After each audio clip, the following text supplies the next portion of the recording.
Ross Dellinger, Sports Illustrated. Deborah, you and Nick, obviously different personality-wise.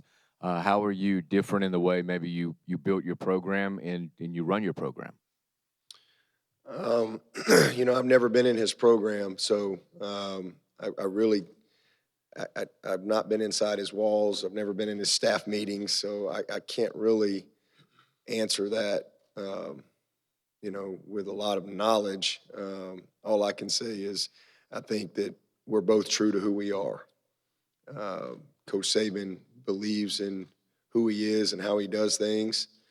I believe in who I am and how I do things. And although that may be different, we may have a different approach, day-to-day approach, and maybe how we run our programs. I think that we both have had a level of consistency because we believe and are convicted um, to our core values, and I think it just shows that there's lots of different ways to do things, and for us, um, we're very detailed. I would say that there's some similarities to our programs. We're both probably, I know we're detailed. I love my guys and I love what I do, but these guys will be the first to tell you I'm a no nonsense guy when it comes time to work, and I want to be about our business. I don't like wasting time. I believe in being very efficient and with our practices and how I manage the staff and how I manage the practice schedule and so forth, and just how we run our calendar and and the discipline in our program. Where it's very clear. There's no gray area. I think that where you stand with Coach Saban, and I think our guys know where they stand with me.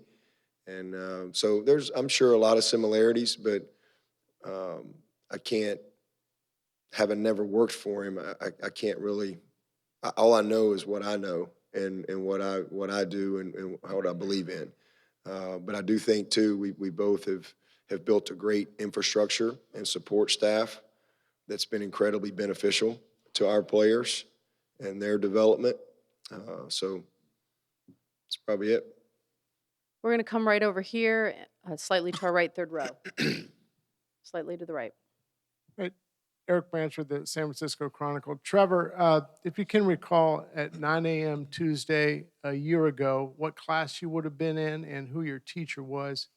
And just following up on that, does 12 months ago seem like 12 months or a lot longer? Uh, I don't think I was in a class 'cause I just enrolled, and I think I had a class at 10 o'clock on Tuesday, Thursday. So I don't think I was in class yet. But What class would that have been at 10 o'clock? at 10, intro to business. I can't. I think it was some business class. It's a 1 hour credit. It was my class. No, it's flown by, but but also at the same time, it's been a grind, and we worked really hard to get here, but it's gone by so fast looking back now. We're going to go over here to our left. Matt Connolly with the State newspaper. Dabo, when you see what Justin and Trevor did, not just last night, but in the other playoff game as well, just how rare is that for freshmen, and what's the potential for those two guys? Oh man, unlimited potential, incredible. It's incredible. And T, that catch T made was spectacular throw. He put it in one spot where only T could go get it, and I think Justin, especially these last several games, his confidence, his development, he is easily one of the most technically advanced players I've ever coached at that position. I've spent my whole life coaching wideouts, and sometimes you get guys and they have all the tools, but it's going to take a little. You just got to kind of put it all together. But from day one, I mean, his physicality, he's a big guy, and his ability to stick a foot in the ground and go another direction is unique. and you saw that last night. But his understanding and knowledge of route running, his technique at his break points, his ability to influence and manipulate the defender, and then he's just got freaky ball skills. I mean, it's unbelievable. Those catches he made last night, we see it all the time in practice. He made a catch in camp that I mean, he hadn't even played a game, and he was like on ESPN from one of our scrimmages.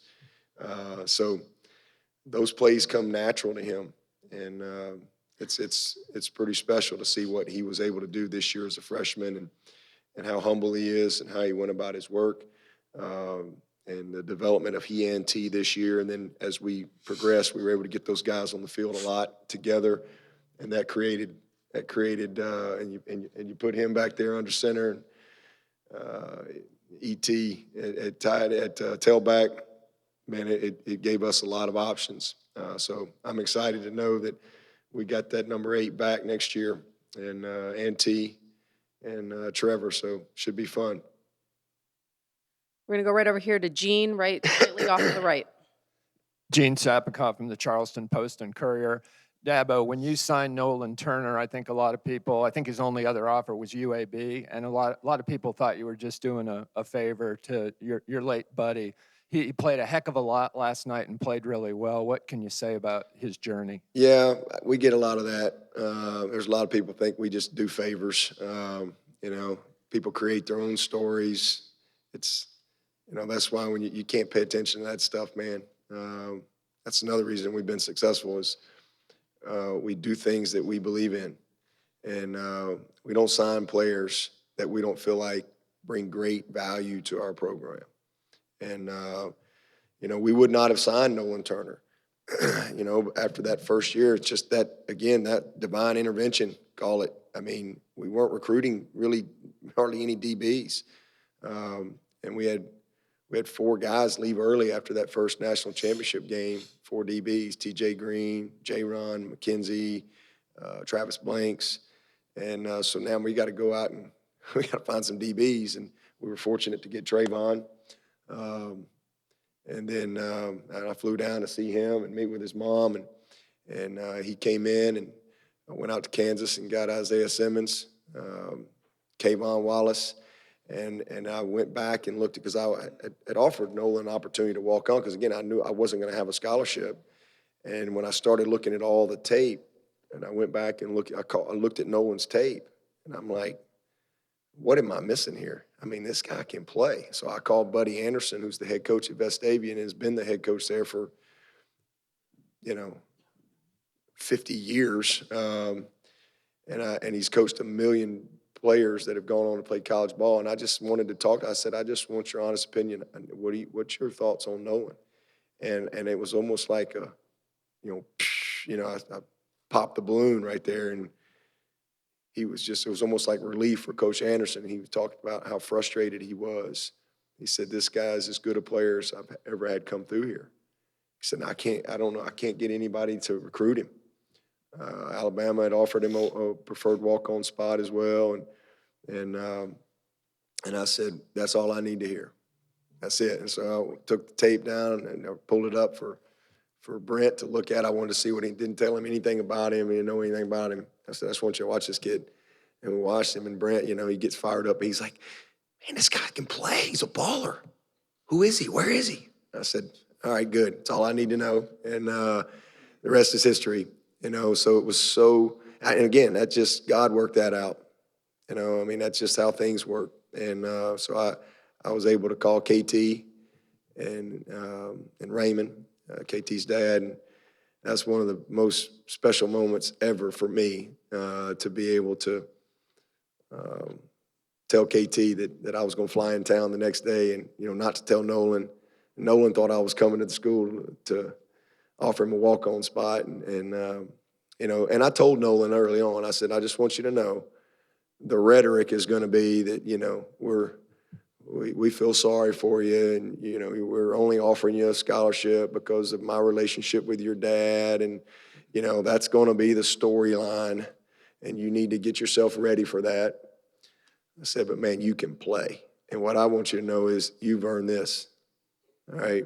And you just come in and be who you are, put the work in, you're gonna grow and develop into a great football player, and that's exactly what he's done. He had a heck of a sophomore year for us, a great sophomore year, and there's no doubt over these next couple of years he'll be an incredibly pivotal player for us. Had a great game last night.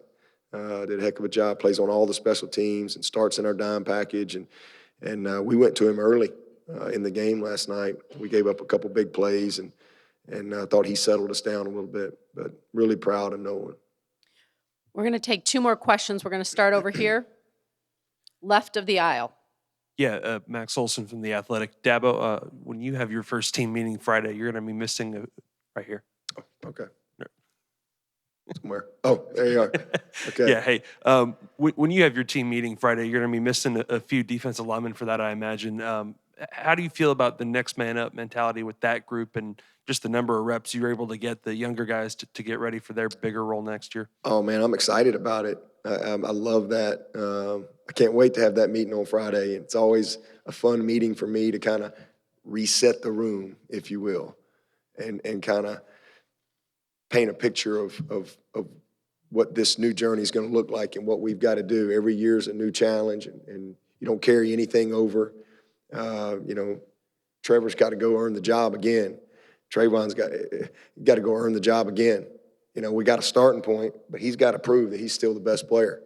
It's just how it is. You don't get to carry those touchdowns over and any of that. Those good decisions. We start over, and it's exciting because I know we've got a bunch of guys that we're gonna be a very experienced offense. We'll have 4 seniors in that offensive line. We only lost 2 guys. We're going to be experienced at running back, experienced at quarterback with Trevor and Chase, experienced at receiver. I think we got a chance to be dynamic at tight end. So I'm excited about that. But defensively, we're going to have pretty good experience there too. But I think what we're going to be able to put on the field up front, we got a lot of guys that y'all have no idea who they are right now. But this time next year, everybody's going to know who they are. And that's the fun part about what I do. We get to start over every year and plug guys in and let them go play. So it's exciting to know that Xavier Thomas has got a chance to be an every down player, and KJ Henry and Maskell. We got, I think, 5 mid-years that just moved into Clemson yesterday that will be in that meeting. So it's going to be an exciting spring, a lot of fun to pull it all together and get that group ready to go next year. Last question right down here in the second row, right here to my right. Cecil there. I see you, Cecil. I see you. Eric Boynton with the Spartanburg Herald-Journal. This is for Trevor. Trevor, when did you first get a real good look at just how good those last 2 Justin Ross catches were? Were you able to sneak a peek at the Jumbotron, or was it until after the game when you saw the highlights? And then also, what is it like confidence-wise to throw to a guy with that kind of catch radius where you just have to kind of get it in the area code and know he's going to have a shot? I mean, I saw it firsthand. I threw the ball. I watched him reach over the guy, grab it. Then the other one down the sideline, holding his arm down, bobbles it with one hand, catches it, gets hit, going out of bounds. I mean, I saw him when I threw him, but no, I was watching ESPN last night after the game and saw the replays probably 5 or 6 times. And it's just he's an amazing player. And like Coach Sweeney was talking about, we got a lot of guys that do stuff like that, but obviously he's special, and it was awesome. I didn't know this until coming over here, but they told me that I'm not on Twitter and that stuff, but Jerry Rice evidently tweeted out, shout out to Justin Ross. That's pretty cool right there. So you catch Jerry Rice's attention. I think that's pretty neat for a young guy. That concludes today's news conference. What we're going to do now is transition into a photo opportunity. So, Coach, if I could have you to the left of the photo of the trophy, Trevor and Trayvon to the right. We're going to get you guys over there. We're going to start with our friends on the back riser. Give them a minute. So if our still photographers could please all stay down. Let's let them on the back riser get the first couple seconds of the shot once we move out the table. All right, so again, on the back riser, if you guys could look to the back riser, let's take this couple seconds to give them a chance to get the shot. All right, let's now move here to the very front.